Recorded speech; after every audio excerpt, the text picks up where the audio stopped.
మన కళ్ళు కళ్ళు ఒకటే అందరికీ కూడా.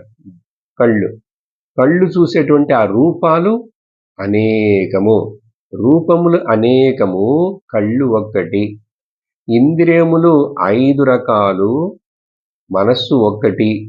మనస్సులో అనేక రకాల చింతనలు, ఆ మనస్సుని చైతన్యవంతం చేసేటువంటి చైతన్యము, సాక్షి బ్రహ్మము ఒక్కటి.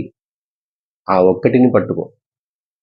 ఆ ఒక్కటి చేతనే ఇన్ని రకాల మనుషులు, ఇన్ని రకాల మనస్తత్వాలు, ఇన్ని రకాల రూపం, రంగులు, శబ్ద స్పర్శ రూప రసగంధములు, ఒక్కొక్క దాంట్లో కోటానుకోటి రకాలు, ఇవన్నీ.